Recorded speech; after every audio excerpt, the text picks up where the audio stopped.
Նախ ես ուշագրավ չէի անվանի այդ երկու ժամանոց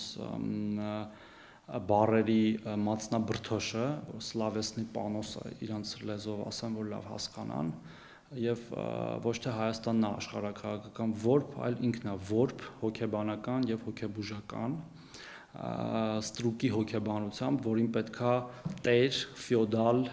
որը իրեն կկառավարի, որտեղ ինքը ունակ չի ինքնուրույն որոշումներ կայացնելու։ Հայաստանի Հանրապետությունը սուվերեն պետություն է, իր ժամանակ դժբախտաբար սուվերենությունը զիջված է եղել շատ,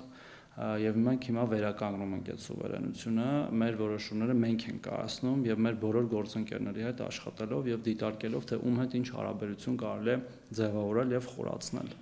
Ես ցավում եմ, որ մենք տենց երկրի նախագահ ենք ունեցել կամ երկրի նախագահի պաշտոնը զբաղեցնող մարդ, բայց վստահ եմ, որ այդ ցավը մենք այլևս երբեք չենք զգալու։